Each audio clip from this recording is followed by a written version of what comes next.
Hello, hello, and welcome to the House of Strength podcast. I'm your host, Ryan Muncie, and this is episode number 25.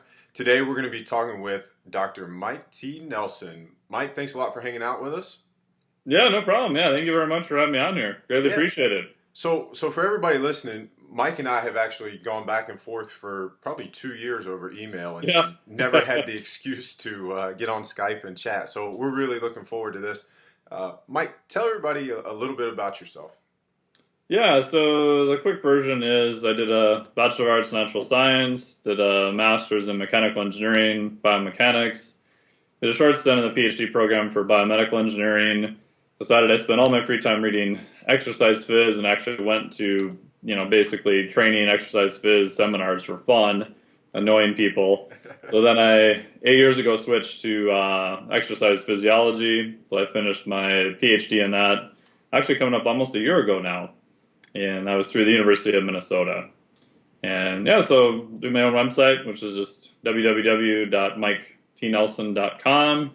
And look around there, some free articles, 6-part video series for fat loss, to help with some academic textbooks, right? So shameless plug.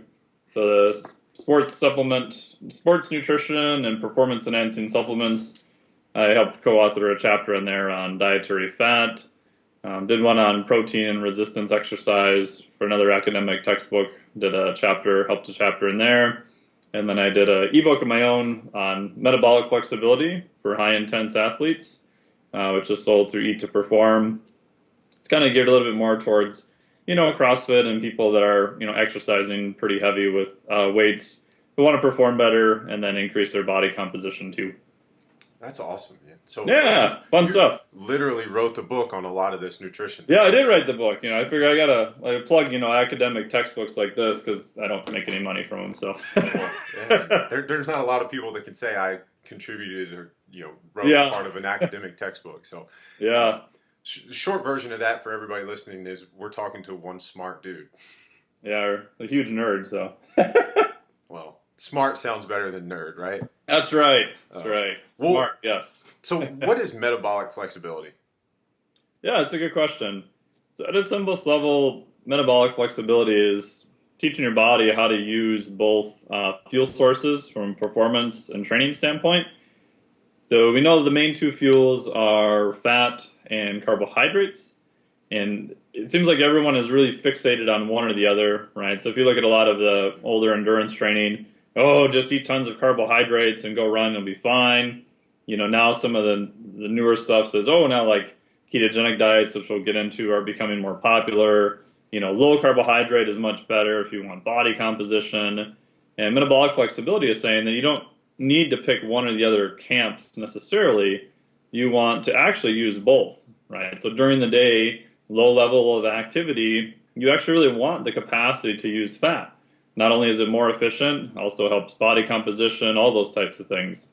But when you go to exercise, right, so you want to pick up some heavy stuff, you want to do CrossFit, sprints, American football, whatever, you really, really want the ability to use carbohydrates, right? You want to use what's called the glycolytic pathway because you can get more speed and power out of it. And metabolic flexibility says you can actually use both, and your body will switch back and forth and use the right one for the correct task. So if you're just, hanging out, relaxing during the day, your body will use more fat. When you go to pick up some heavy stuff, your body will shift up and use carbohydrates at that point. Wow, that's really, really well explained. That's probably not the first time you had to answer that question, is it? Yeah, it was actually my research topic. So I spent 7 years in the lab looking at it and reading all the research. And how I ended up there was that one of my advisor kind of selected the topic for me. And the more I got into it, I was like, well, to me, this just makes the most sense for metabolism, especially for body comp and for performance, that you don't have to completely sacrifice one or the other. And it's even considered a marker of health, right? So if you look at type 2 diabetics, they actually lose the ability to use carbohydrates. As the disease progresses, they actually start losing the ability to use fat. And so they get compressed from both ends of the spectrum, become metabolically inflexible at that point. So I like it because there's a ton of research. You can go back to David Kelly's stuff in early 2000 that looks at it. You can go back to Brooks and Mercer, the crossover theory, well before that. So not only is there research to to show the framework, it intuitively makes a lot of sense too. Yeah, and I'm really glad that you just mentioned what you mentioned about especially diabetics. But as you were going through the first part of your answer there, I'm in my head, I'm thinking, this is great, but to me that's an ideal situation. And I'm sure that in the real world and in practice, you've come across quite a few individuals who, as you just said in that second part, have lost that metabolic Oh, flexibility. definitely. And Yep. most of the people who come to me and probably to you when they first meet with us, they are metabolically inflexible. So we need to kind of fix that at the cellular level so that they can get back to being able to use both of those fuel sources. What kind of things are you guys doing as a diagnostic tool to kind of figure out where they are on that spectrum? Yeah, that's a good question. So you're exactly correct. That to me, it's a spectrum. It's not yay or nay. It's a wide spectrum, right? Which I totally agree with. And even in the literature, there's not one hard and fast thing to measure metabolic flexibility. So a lot of them will use a feeding study. So they'll feed them X amount of proteins, fats, carbs, and then they'll measure how much their body is using. And so they'll try to compare these two to see how that matches up. There's some stuff that use what's called an insulin clamp study, which I won't get into. But in essence, you run an IV of glucose in one, an IV of insulin in the other one, and you dramatically upregulate both of them to see how your body kind of performs. So a study I did, which will hopefully be published pretty soon, was looking at a non-invasive way of doing that. So if we can have you come into a lab, we can just hook you up to a metabolic cart that measures basically oxygen and CO2, which gives us an idea of carbohydrate and fat use. And without starting any IVs or doing any blood work, can we look at that only and get an idea of where you're at for metabolic flexibility stuff? So there isn't really a good diagnostic. So what I use in just as a field test is roughly how well do they handle carbohydrates. So if they went out and had a whole bunch of carbohydrates, do they literally like pass out like face first in their oatmeal? And consequently, how do they handle a low insulin condition, which is primarily fasting or maybe even a lower carbohydrate day? So what I want to see at the end is I want to be able to see people be able to do about, one 24-hour-ish fast, relatively easy. It shouldn't be hard. You shouldn't feel like you're going to gnaw your arm off or anything or die of hunger. So it's a progressive thing you'd work up to. Right. And then also, if I give them a crap ton of carbohydrates acutely, I don't really want to see them, go to sleep and pass out, right? They should still feel pretty normal. And then that doesn't mean that they're going to do both of those situations all the time. Those are just the markers of the extreme ends of the spectrum. It just means that you can handle that. You can handle, right. So that's where people get lost, is that they'll read some stuff and they're like, oh, you're the fasting guy. Yeah, I started fasting like 16 hours every day. And I'm like, whoa, wait a minute. I didn't say to fast 16 hours every day. Maybe it works for some. It's not where I would have people start, right? And they're like, oh, you were eating Pop-Tarts the other day. Oh, those things are evil. Ah! But you shouldn't have 2 Pop-Tarts, and it should not destroy you for days on end, right? I mean, exclude any allergies or whatever. That doesn't mean that you sit down and have Pop-Tarts every single meal, right? It's the ability to handle those things, and that doesn't mean that that's a daily occurrence either, or, meal-to-meal occurrence. Right. Awesome. Well, I guess once you kind of figure out where people are and you start to move them forward, what kind of things are you doing that improve that metabolic health or flexibility as quickly as possible? Yeah. So the big thing is more protein for multiple reasons, right? So protein is going to help you repair. Protein is going to help with satiety, so feeling of full. So it has multiple benefits. And protein is also very, from a metabolic standpoint, how it's handled is pretty neutral. Yeah, there's a few people who have made some allergies or that type of thing, but most people in general, excluding allergies or sensitivities or whatever you want to call it, don't really have too much problem handling protein. It seems to go pretty well compared to carbohydrates, which seem to vary dramatically across the board. And just, I've had individuals that perform really well on low carbohydrate diets, even doing some glycolytic type sports. I'd say they're more rare, but they are out there. To, a fitness competitor recently who's stepping on stage probably in like 3 weeks, she's eating like 300 grams of carbohydrates a day, and she is not very big at all. Very muscular. Right. She's not. I mean, she's not real big at all. Right. Wow. Ridiculously lean too. Right. So the spectrum, it seems, for carbohydrates varies a lot. So what I do in practice, more protein. Right. So 20 to 40 grams, 3 to 4, sometimes 5 times per day, and then I like to work on adding more carbohydrates initially during training if they're really sensitive to them. Because if I give someone a whack of carbohydrates and I know they're going to try to go to sleep, I don't want to do that initially before they go train. So I'll have like a more diluted protein carbohydrate drink about halfway through their training or even after training. Halfway through training, you've got more of the counter-regulatory hormones, epinephrine, that kind of stuff. So they're less likely to be symptomatic with that. They're probably better able to handle that because of muscle, activation and GLUT4 translocation. Yep. On the flip side, I also want them to take 1 day per week and just push out the number of meals. So let's say they stop eating at 8 o'clock Sunday night. I would say, okay, can you go to 12 hours, right? Can you eat breakfast at 8 a.m.? Oh, that's pretty good. So take the following Monday.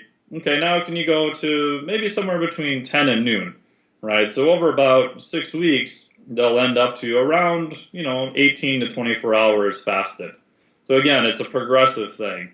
A lot of people read stuff and go, oh, 24-hour fast, it's the magical number. So I'm going to do everything possible to hit 24 hours, and it just ends up in a debacle. Yeah. It'd be like if someone came to your gym and said, hey, I've never deadlifted before. Deadlifts are cool, right? And you're like, yeah, they're awesome. Let's start at 400 pounds, and I'm just going to yell at you to try harder, right? It's not going to go well unless you're Andy Bolton or, one of these guys.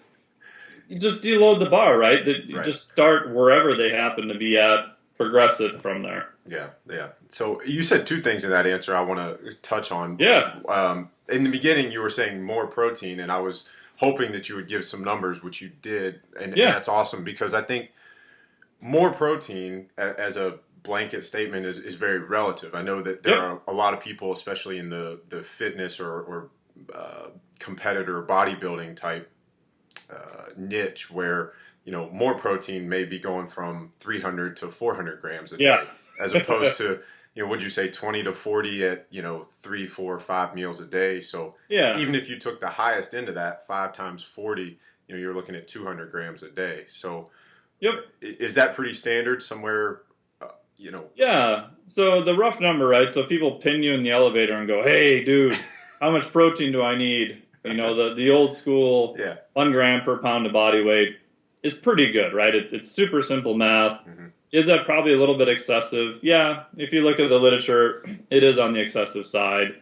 Even in the worst case scenario, so we took someone and we slashed their calories by 60%, more protein will actually help you maintain more lean mass. And in those studies, if you were to kind of average them out, 0.75 grams per pound of body weight is kind of where those handful of studies come in. So a gram per pound of body weight is a little bit on the higher side. There's also some interesting stuff with that protein synthesis. So the acute process of taking those amino acids and putting them off into muscle tissue has a threshold effect.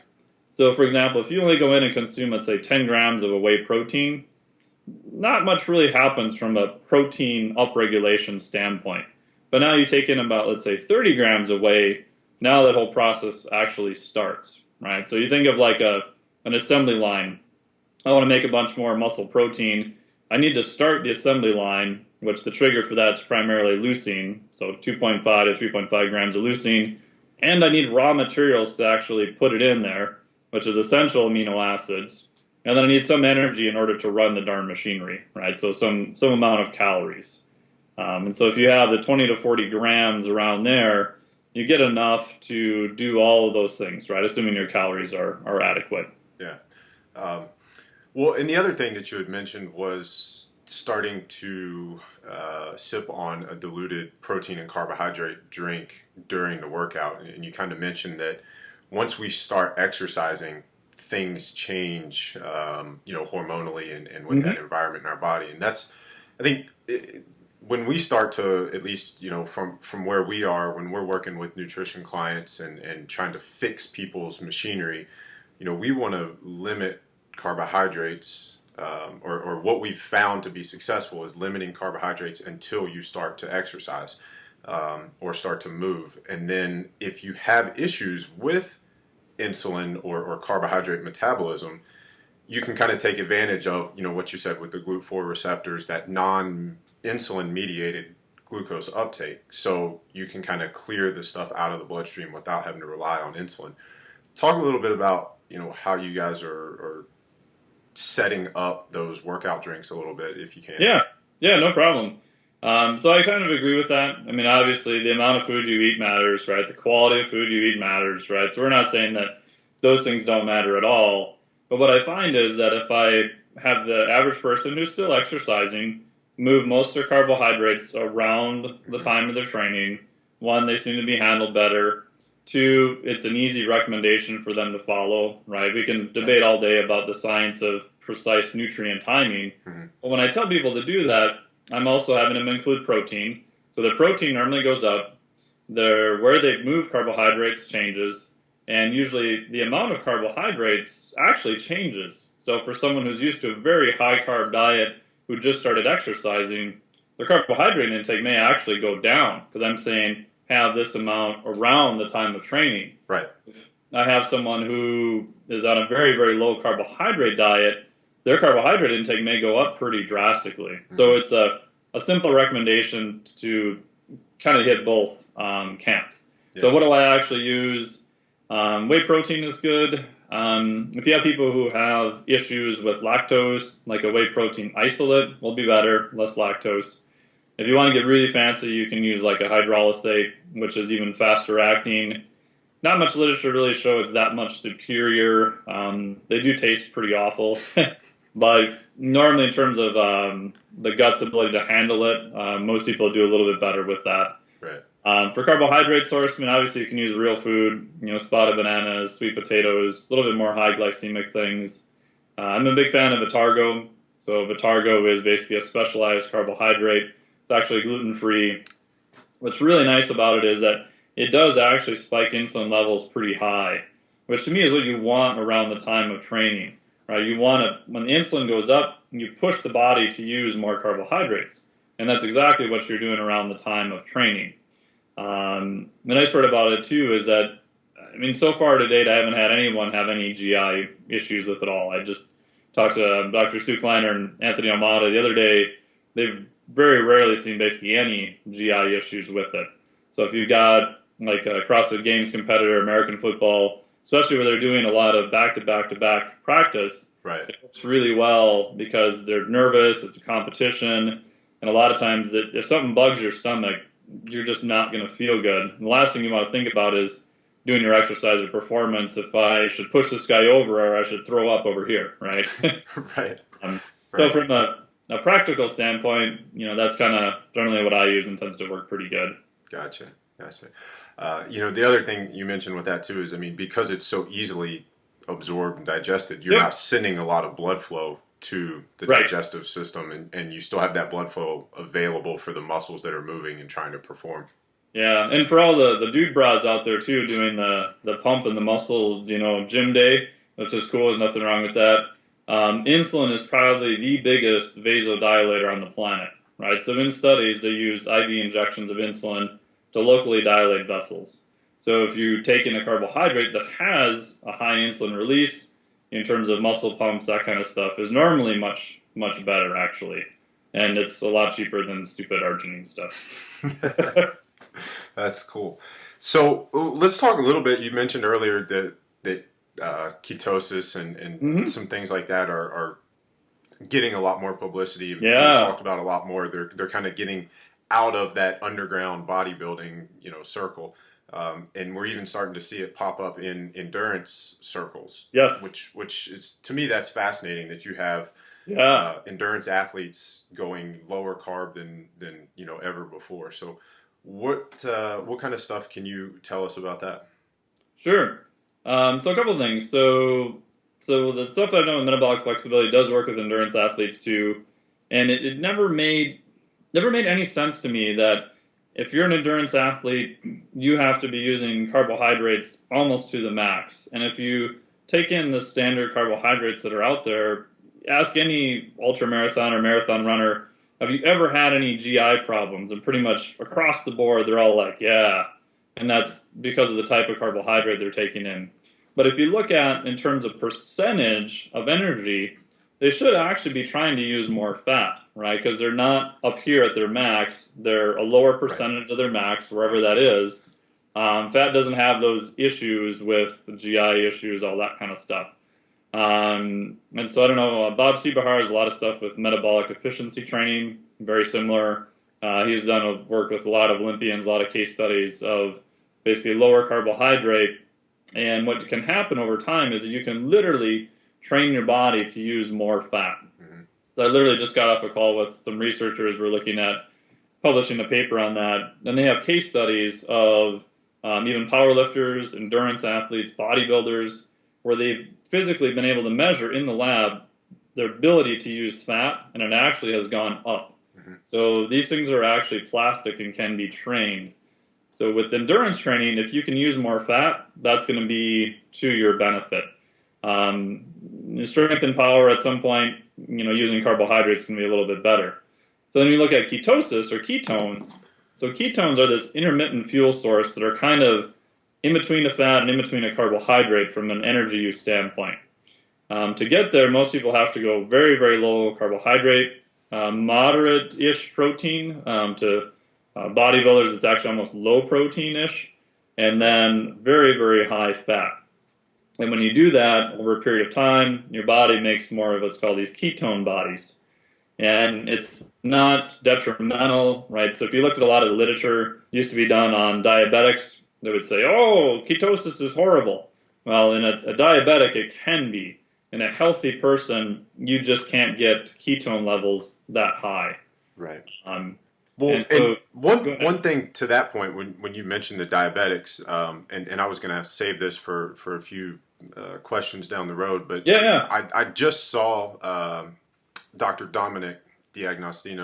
D'Agostino. Yeah. Awesome dude. So I'd love to have him on the podcast in the future. So if you're listening, Dr. Dom, please come hang out with us. But he just spoke at the Bulletproof Biohacking Conference, and he mentioned, he had a slide, and that's I'm not looking at text. I'm pulling up photos of his speech. No worries. I think I know what slide you're talking about. And it actually defines some different terminologies for ketones, and that there's a difference between ketone bodies, ketosis, diabetic ketoacidosis, which is what you just mentioned. So there is a significant difference between DKA and ketosis that we're talking about.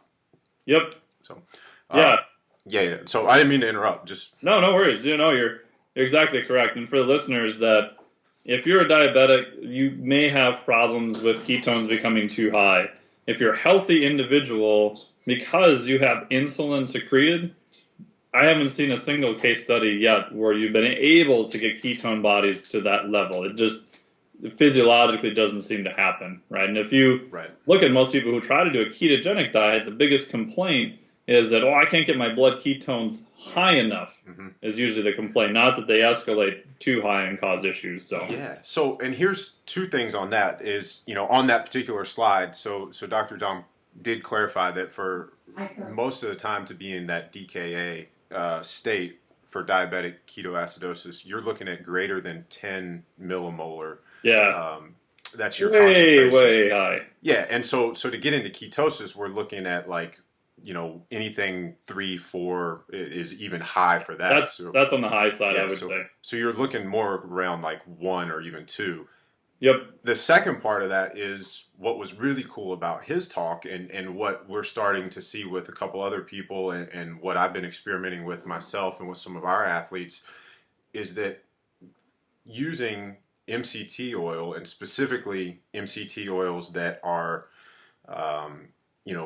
specific to the 8 and 10 carbon chain molecules, even shorter than the typical 12 that you would see in most MCT oils. That within 10 minutes of an oral dose, even as small as 1 tablespoon, you can get into ketosis or at least switch to that fat burning pathway. And that's really, really cool because in the past, most people have had to spend 7 to 10 days in a carb restricted diet to try to get their body to where you just said. And like you said, the issue there is they can't get the ketone bodies high enough to make that switch. And a lot of the negative connotations with a ketogenic diet is, your brain is sluggish and you feel tired, and there's a whole lot of kind of reason to not want to go that way. Yeah. So, yeah, no, I totally agree. The C8s seem to work really, really well. The other thing too is that there is actually now, and Dom's in research on ketone esters. Mm-hmm. So ketone esters are considered a drug at this point because of the ester molecule that's attached. However, a ketone salt is still considered an over-the-counter supplement. So Patrick Arnold has actually made both because he's done some of the stuff for Dom's research. Okay. And he has a product called Ketosis, yep, made by Prototype Nutrition, which what it does is it literally will jack up your ketone levels within about 20 minutes mm-hmm. to literally a range that would put you into ketosis. So with that kind of stuff, to me, that's, I don't like to use the word game changer because that's like so overblown and so overused, but you literally have the ability to get ketone levels pretty high. It looks like your body's ability to use them in most people is pretty good already. That can probably be trained to another degree too. And yeah. They're actually making, I don't know if this is public knowledge, but anyway, they're making that trying to get into a powdered form so that you could add it to other types of supplements. So he's sending me a sample this week actually. So Awesome. Well, you got to let us know how that works for you. Yeah, the Ketosis is pretty cool. I've tried it. But man, that stuff tastes freaking horrible. It's just salty, like not good tasting, but works very well. Yeah, and that's what, if I understood that the talk correctly, they actually, that worked very well, but actually the C8s were working even better now that there are a couple of products that are 100% C8s. Yep, and they actually will combine them is usually the best. So if you talk to Don, last time I talked to him, that's actually what he does, personally, combine both of them at the same time usually. Well, the other thing that he presented, and this was, very interesting, is that, like you were saying, most of the time when you're doing endurance sports or anything that's not in that glycolytic pathway, you want fats for a fuel source. So if you dose with those ketones and you get your body on that fat pathway, then when the dietary or exogenous stuff runs out, you're already on that pathway, so you would tap into body fat for fuel. And what they found is that the VO2 max increases significantly, especially later in exercise. Mm-hmm. So the longer their test subjects went, and he presented a graph and they had all kinds of data, but the longer they went, the better their work capacity got, which was really, really fascinating. And I think some of those athletes were pretty advanced and have been doing a ketogenic diet for a while, if I remember correctly. Yeah, I think so too. And that's another question I was going to ask you. I've seen some. I guess it was Dr. Jeff Volek had a book come out, and it was talking about ketogenic and low carb diets for performance sports. And he used the example of the bonk.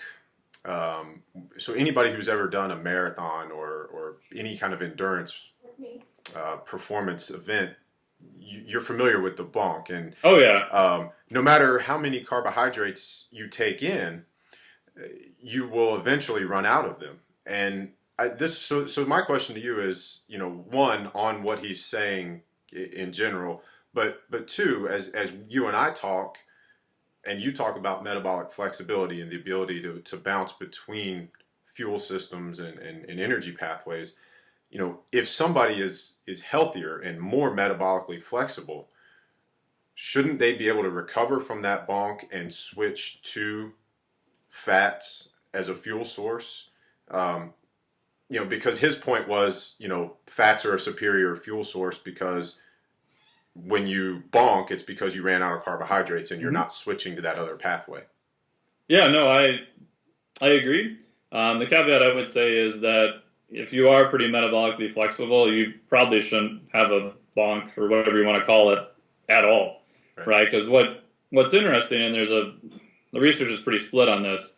So I had some clients who would, endurance people, very, very high amounts of carbohydrates. And as soon as you would start removing carbohydrates, they would have almost literally like hypoglycemic type episodes, right? They report shaking, they don't feel good, heart rate goes up, especially during the night. You would add more carbohydrates back in, and the symptoms would go away. So I thought, aha, I'm a smart monkey, right? Must be carbohydrates, right? So I said, just get a blood glucometer and just start tracking it, because I'm expecting blood glucose does this and, bottoms out. And in some of them, what happened was it dropped, but it didn't drop all that much. And so I'm scratching my head going, what the heck's going on? And what appears to happen, and there's not a ton of research on this, is that if you're running your body on carbohydrates a lot, your body sees a little bit of drop in the usage of carbs, and it almost like freaks out and goes, oh my gosh, I can't handle this. I can't use another fuel source very effectively. And so you become very symptomatic. Right, so it's almost like your gain on your system has been pushed so far to carbohydrates that your body revolves around that, and as soon as you put in more carbohydrates, those symptoms go away. So what I do in a practical sense with those people, especially endurance athletes, is slowly over time decreasing their carbohydrate amount, not getting rid of it. I may have them do some fasted type runs, and so I'm trying to get them to use a little bit more of fats. To me, the ultimate is actually metabolic flexibility, right? So you could go from carbs to fat. Maybe you can even go in and out of ketone use, possibly too, because you cannot get the power output from fats. Ketones is a little bit debatable yet, but we know you can't with fats compared to carbs. So if you look at, I work with some RAM cyclists, so race across America, and if you look at cycling, you think, oh my gosh, this is just a pure aerobic sport. But if there's no drafting, you need the ability to literally, put the hammer down and like sprint by these people. And these guys are running. I mean, we ran an average of 19 and a half, I think, miles per hour for 24 hours going across the U.S. for a team of 4. And these guys are non-professional. I mean, these guys are good, but not pros. And what's fascinating is that if you have the ability to just sprint by someone, not only are you faster, but too from a psychological side, because we were right behind the guy when he did it. The guy looked like he just got utterly demoralized and just crushed, right? To see a guy ride by him, no big deal. Hey, buddy! Yeah. And then downshift after that once he passed them, right? Yeah. So I think it's actually most of the time for endurance, use fat, maybe use ketones, but I think still having that ability to use carbs when needed is a beneficial thing. The hard part is you don't want to run on carbohydrates entirely the whole time. Yeah, I think it goes back to what we were saying. You have to know that you can, because especially in an instance like that where, I mean, if you're going 24 hours at a time on a bike, or even if it's just a simple 24-mile run, and that's all you do for the day, but for those guys specifically, the pure calorie demand on that, you've got to replenish your body, and if you try to do that with nothing but fats, you're going to run into some digestive issues. And it's a slower process, right? So that's that's the hard part too. The ability to create output and speed. The fastest contractions are primarily so creatine phosphate, right? ATP, phosphagen system, and then glycolytic, which is carbohydrates, and then aerobic, which is fat. So. Well, so I guess we'll wrap that up and just kind of leave it at, the one thing that I really like too is that we haven't even mentioned calories until that last statement, but it's, I think both of our approaches, it's really not about calories. It's about kind of fixing what's going on at the cellular and hormonal level and trying to get your body to function the way it's supposed to. Yeah, so that's kind of what I do. I mean, do calories matter? Of course they do. They matter, but if you just take the average person and you just say, and I got this from Bob Seebahar and John Berardi and others too, is that, okay, hold up your hand, eat about, that much protein per meal, eat about this many veggies per meal, have some healthy fat, have carbohydrates before and after training. I mean, if you did that with like most people across the board, their body comp gets better, their performance gets better. And once they have those things down, right, and their calories probably go down for the average person, once you get that down, now we can get into, tweaking stuff and doing a little bit more advanced stuff, but just, kind of get those basics down and you'll kind of cover everything all at once too. Yeah. Yeah. So, well, let's shift gears just for a little bit and Yeah.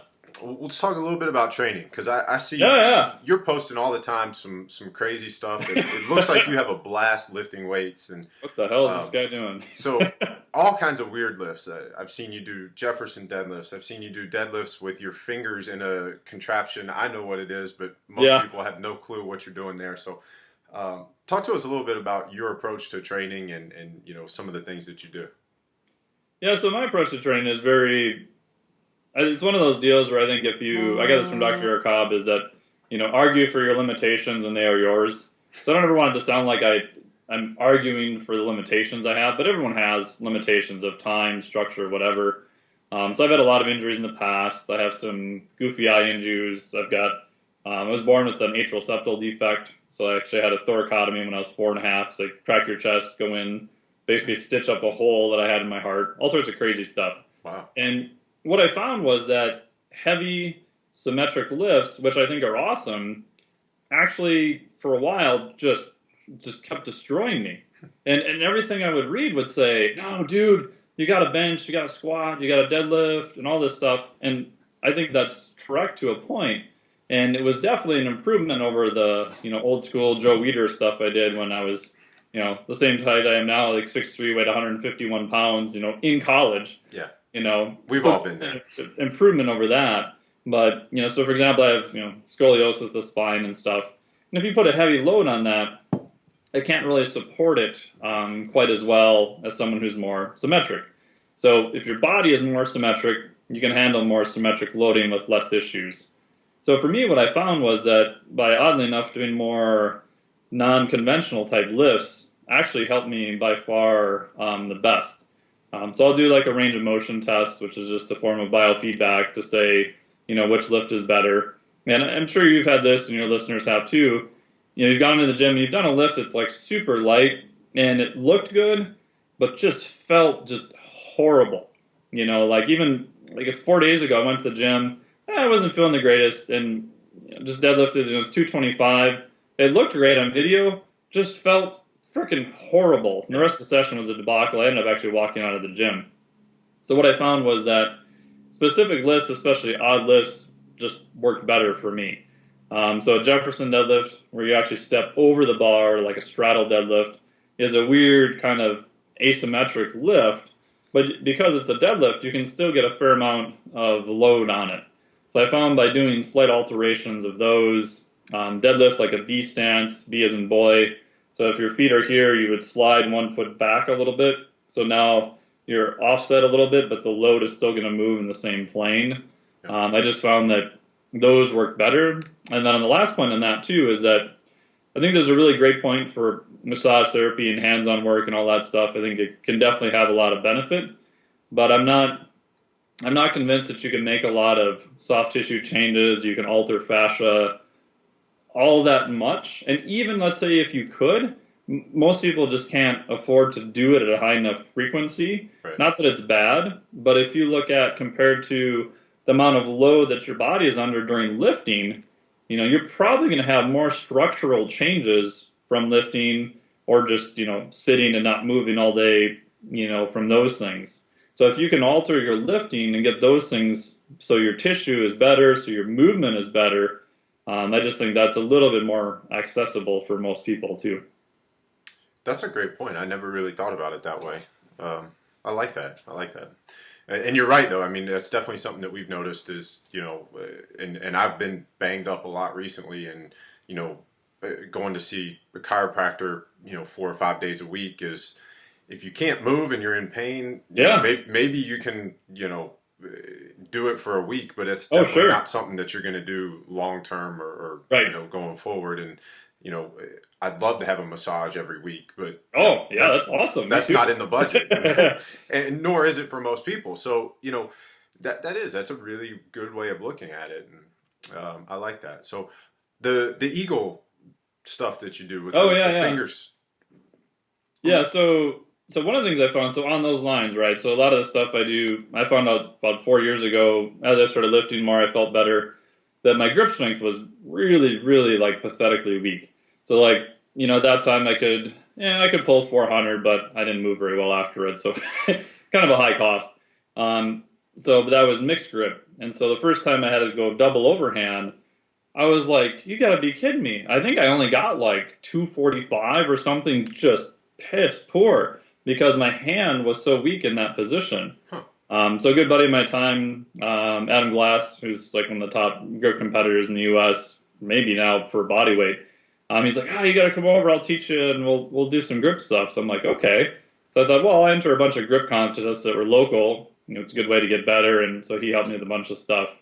And so one thing I found is that by doing a lot of grip stuff, which your hand is mostly in this position, which you need to, right, because it's specific to get stronger, especially if deadlifts, farmers walks, that type of stuff.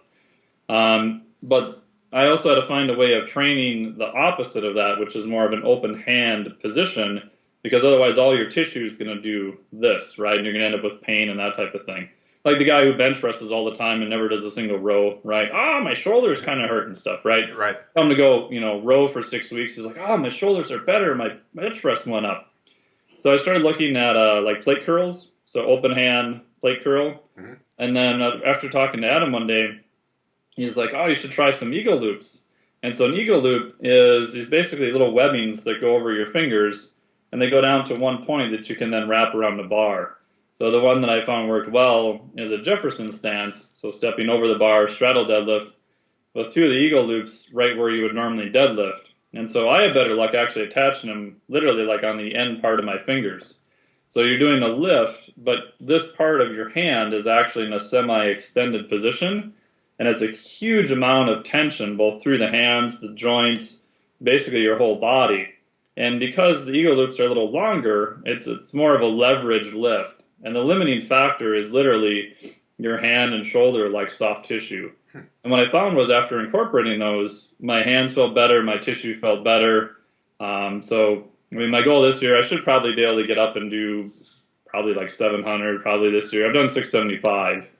And it's just one of those weird lifts that works well for me. I don't do them all that often per se, but when I start getting issues, even just work up to a few heavy reps.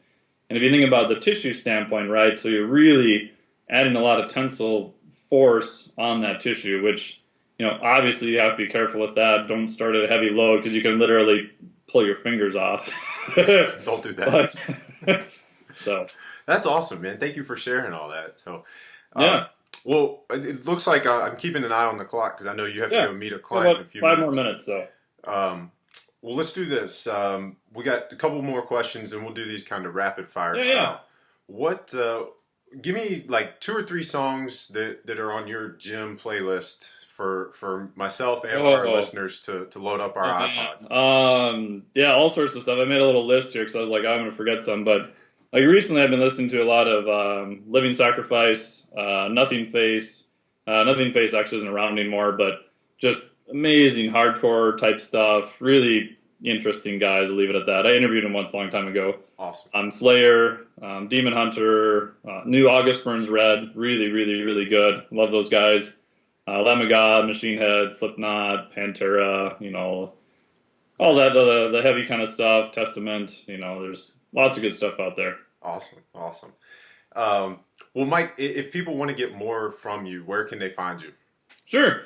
Easiest way is just go to my website, which is just www.miketnelson.com. And some articles and stuff there, and you can find a link there that'll show you basically 6 videos that breaks down kind of the approach I use for fat loss based on metabolic flexibility. And they're free. Just enter in your email address, and then you'll get one about every other day. Awesome. So, yeah, if you guys listening are at all interested or intrigued by what we've talked about today, definitely check that out, and Mike will take you where you want to go.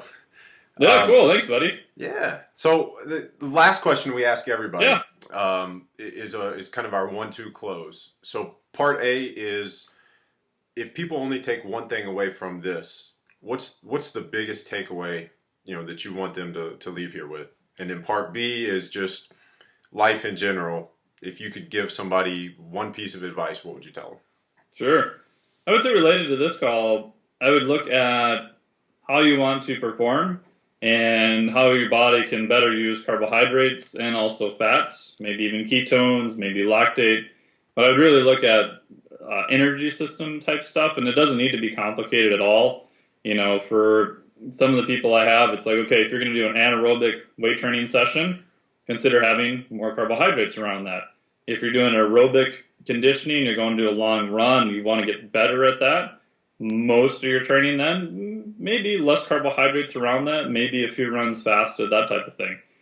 So try to match the energy system that you're using with the nutrient beforehand, and that's related to insulin levels and that type of thing too. So I would say that's the main thing with that. For the second part, I would say probably just be passionate. Find things that you enjoy and just keep moving in that direction. I spent a lot of time in college studying stuff that I enjoyed, but was not, looking back on it now, my ultimate passion. And, when I switched degrees for the last time, everyone is like, oh, yeah, it only took you like 6 years in another graduate program to figure that out after you finished your freaking master's, And it's like kind of one of those things where it's like, yeah, I knew that, but I never really was sure what to do with it. So I would tell people just, follow what you're passionate, and then find ways of just doing just a little bit more, of that, and see where that takes you. That is excellent advice. Oh, thank you. Well, and I think that's about all the time we have. And like I said, I know you got to go train a client or meet with a client, so we'll let you go. Mike, it was great to finally catch up with you, and thanks for hanging out with us. Yeah, for sure. By all means, stay in touch. Anything I can do to help you guys out, that's awesome. And keep up the great work you're doing there too. It's always fun to read about. I like it. Definitely. Thank you. And for everybody listening, make sure you check out the blog version of this podcast. We will have all kinds of show notes, links to anything that we talked about, links to Mike's website so you can get those videos. And until next time, thanks for listening, and we'll talk to you next week. All right. Thanks, guys.